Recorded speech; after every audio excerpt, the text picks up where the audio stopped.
Welcome to the real MI6 headquarters, a building so iconic it's been blown up, cinematically, more times than James Bond has flirted with danger.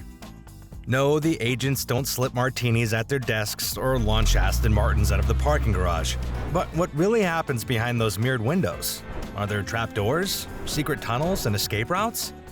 MI6 really exists, and yes, it's the same agency 007 supposedly works for.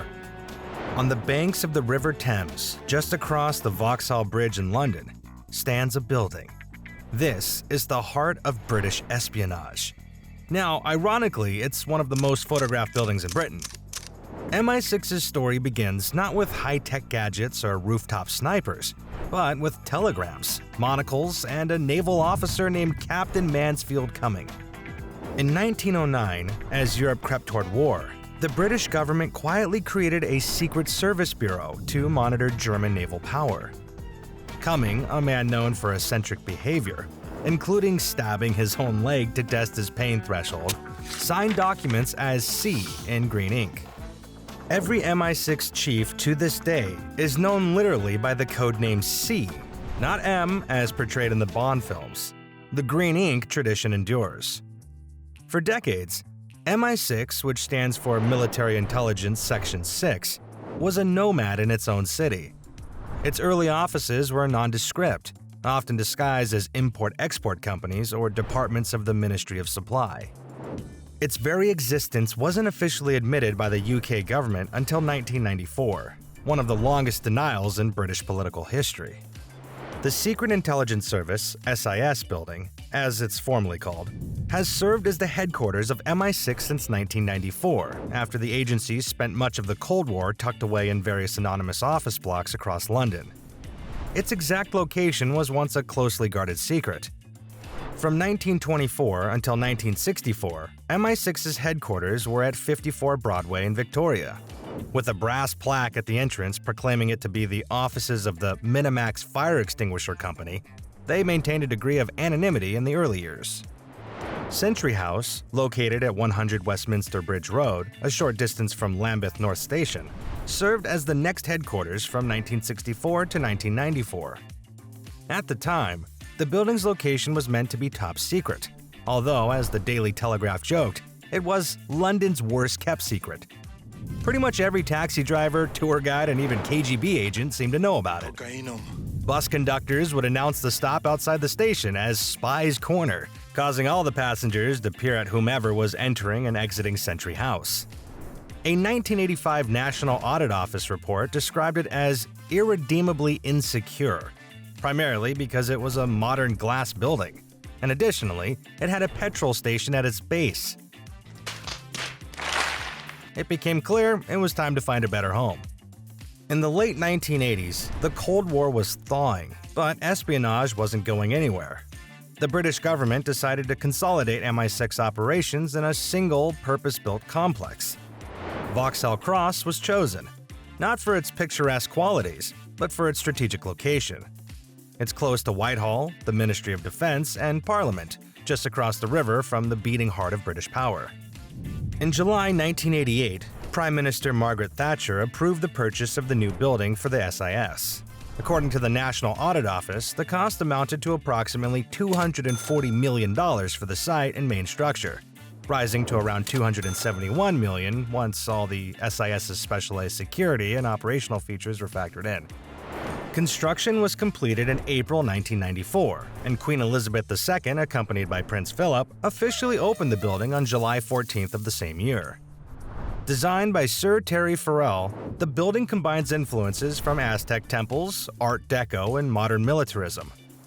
With over 600 rooms, bulletproof windows, and reportedly a suite of secure bunkers and escape routes, it's as much a fortress as an office. The structure's design is anything but ordinary. It is not one building, but a group of 3 blocks interconnected by courtyards and atria, which are covered in panes of green-colored glass to coordinate with the decorated facade. They use 25 types of glass in the construction, totaling around 130,000 square feet of glass and aluminum.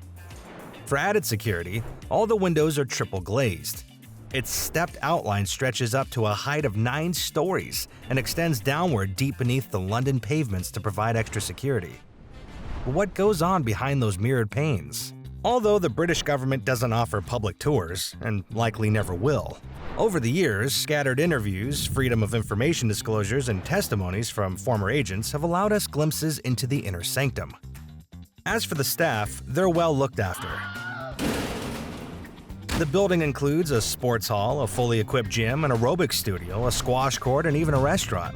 There are no martinis shaken or stirred. Instead, there are secure briefing rooms, soundproof conference halls, rooms shielded against electronic eavesdropping, and advanced cyber operations labs. Ironically, the spies are being spied on too. MI6 HQ is always under 24/7 satellite and CCTV surveillance due to the constant threat of attack.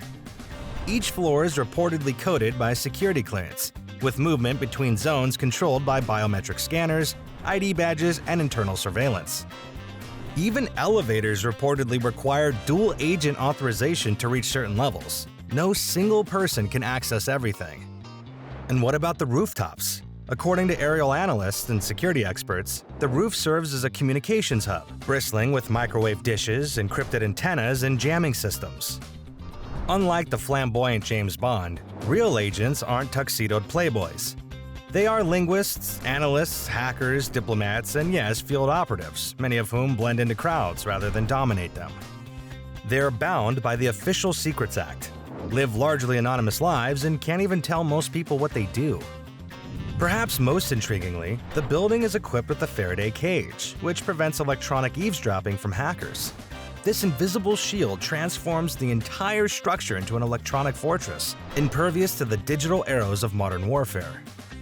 One long-standing rumor claims that the Vauxhall HQ has a secret tunnel leading directly to Whitehall, possibly allowing quick access to Downing Street or Parliament in case of emergency. Another suggests that the building has an underwater escape route into the Thames. Some claim the building is secretly connected to London's tube tunnels or hidden escape routes under the city.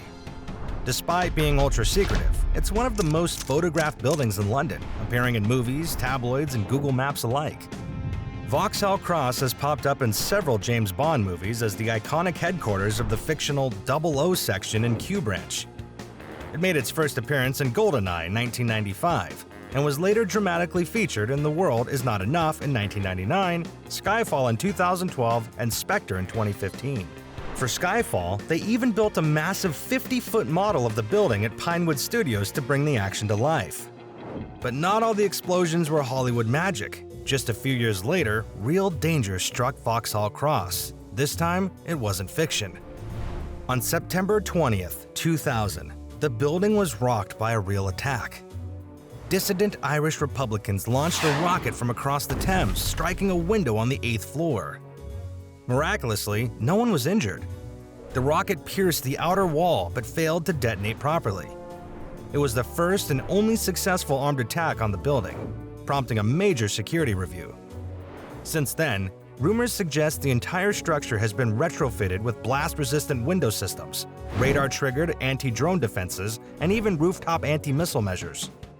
Today, MI6 is less about tuxedos and more about cyber warfare, foreign interference, disinformation, and clandestine diplomacy.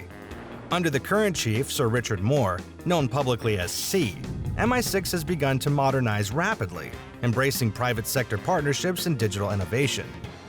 The mission remains unchanged: to protect the United Kingdom and advance its interests through covert means.